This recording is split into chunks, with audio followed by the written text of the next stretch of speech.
Well, the suspect in that fatal stabbing at a Brooklyn bus stop now in police custody. The NYPD says Brian Dowling, who's 18 years old, is the man responsible for killing social justice advocate Ryan Carson early Monday morning. Lizette Nunez has the latest from Brooklyn Criminal Court. When they walked him yesterday, Lizette, he was crying like a baby. Yeah, he had tears streaming down his face and put his head down at one point. Reporters kept asking him why he did it, why he took his anger out onto the couple, but he didn't answer any of those questions. He is facing now some serious charges. 18-year-old Brian Dowling was walked out of the 81st precinct in handcuffs. Dowling in tears after being arrested and charged for fatally stabbing Ryan Carson, a social justice activist in Bed-Stuy. Video obtained by the New York Post captured the horrific attack unfold. On Monday, Carson was sitting next to his girlfriend at a bus stop. According to detectives, a man in a black hoodie was seen nearby acting erratically and kicking parked scooters before turning to Carson and asking him, "What are you looking at?" Police say he then pulled out a knife and stabbed Carson 3 times, piercing his heart and causing his death. The attack is believed to be unprovoked. What up, everyone? Thank you for coming back to my channel. I do appreciate it as usual. This story happened about 2 weeks ago. I wanted to react to it then, but was a little busy. So I'm just now getting to it. Very, very tragic situation. An activist, someone who may very well had helped this kid. His life was taken in an unprovoked attack. And once again, my angle, rest in peace to that man. I feel very sorry for the woman that was there with him, that had to watch him get murdered for no reason. How traumatic the rest of her life, not the rest of her life, but she's gonna have to live with that traumatic experience. And she'll never forget it. I just, condolences to all of them. Us young black men, 18, another 18-year-old. I did a story recently, 18-year-old slammed an Asian woman, paralyzed her. He got sentenced to 30 years. But what is it with us young black men? Why are we so influenced? Why are we so influenced, I'll say, to do stupid shit like this, to ruin our lives and to wreck other people's lives with us? It's really true, that statement, misery loves company. This kid walking down the street, he started kicking over scooters. He's mad at something, kicking over scooters, and then yells at this couple, "What are you all looking at?" Ends up killing the guy for no reason. Now you see him coming out of the precinct after they caught him in tears. A far different look from how aggressive and angry he was when he was stabbing that man. But now you're gonna get a long ass time in prison and you crying. Now, I speak on this because I can relate to being, an 18-year-old young black male arrested for some stupid shit. Now, obviously I didn't do anything like that, but a lot do, and it's continuing to happen. It doesn't seem like it will stop anytime soon. I feel very bad for the guy's family, for just anyone who was, benefited by his presence here on the earth. And because now it's no longer here, and you have the person who killed him is going to be in prison for a long ass time. But where does this anger come from? Where does the influence to just stab someone? First of all, walking around the city with a knife. Now, granted, that is New York. New York has become, I guess it's been for a long, I don't want to say become, it's been for a long time, a very dangerous place. A lot of crime happens there. So, I mean, if it's a civilian walking around armed, you can't really blame him.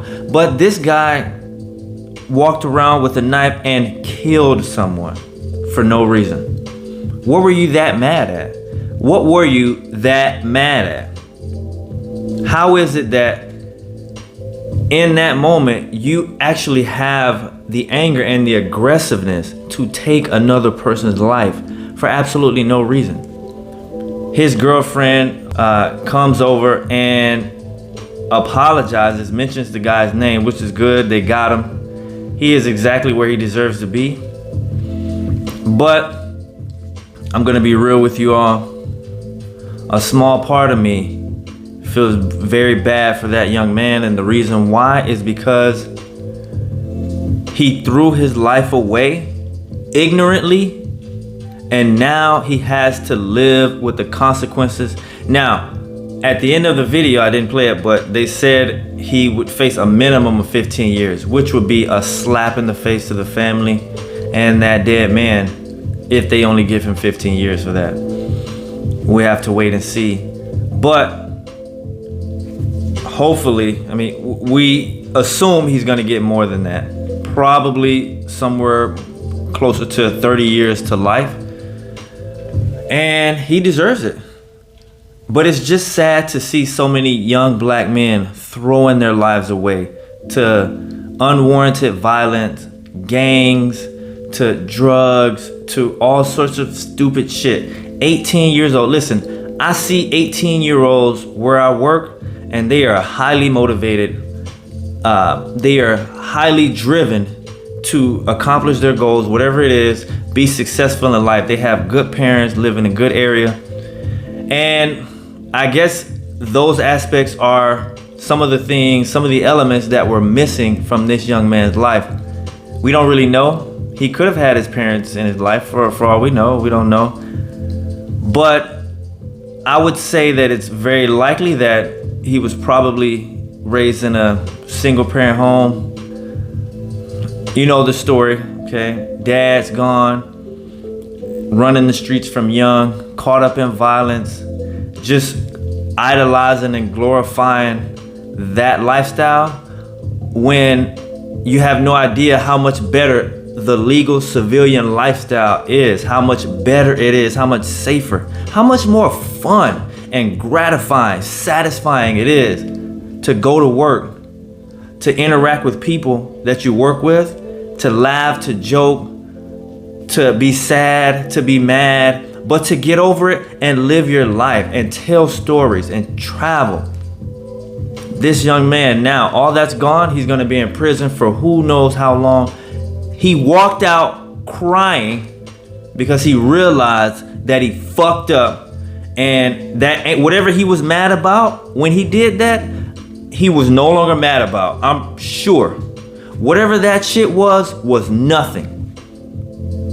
But what he did during that heat of the moment fucked him forever. He is eternally fucked on this earth. What happens after we die, that's another topic.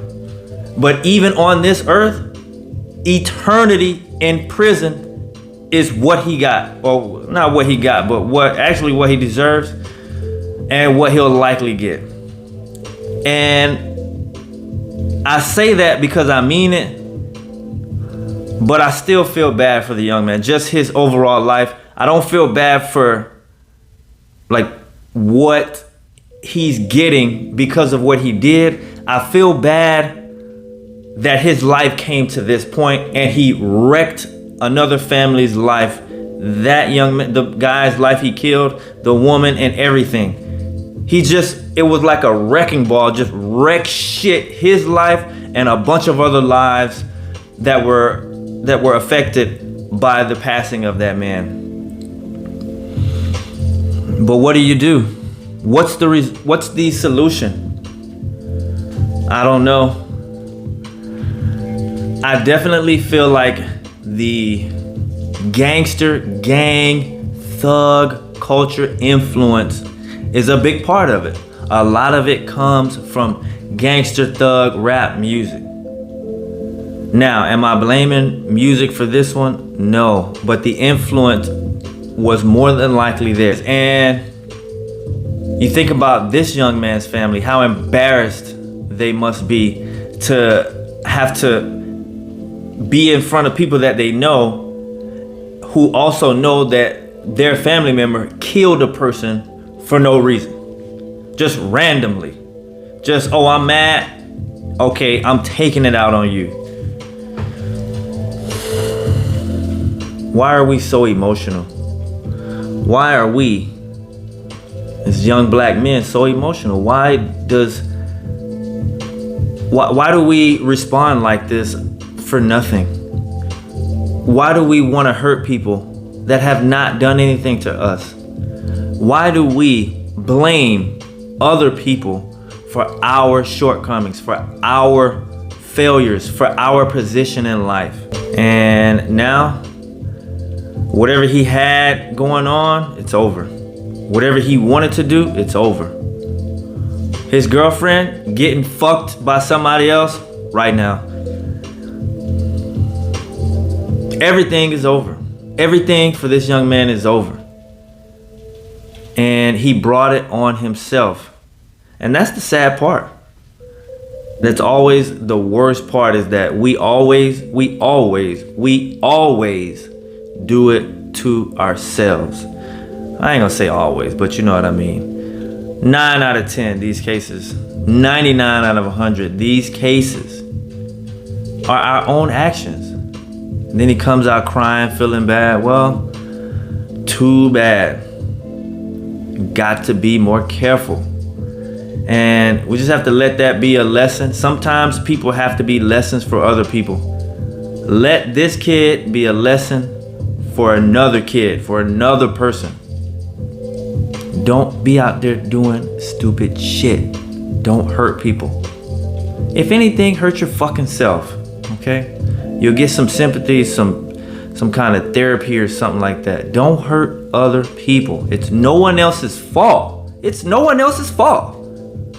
Yeah, I get mad at shit. I get mad because I have this record I have to live with. I have to deal with applications, and I have to deal with not being able to live certain places and not being able to go to school for a lot of things and all that shit. But it's no one's fault. I did it to my motherfucking self. So who the fuck can I get mad at? It's bullshit, man. Sad story. Sad. That's my take on it, you guys. Thank you for listening once again. Thank you for coming back to my channel. As always, I do appreciate it. I know your time is valuable and you spend it listening to me talk. I truly want to thank you individually for taking the time to listen to my video. And as always, we have to stay safe so that we can stay free.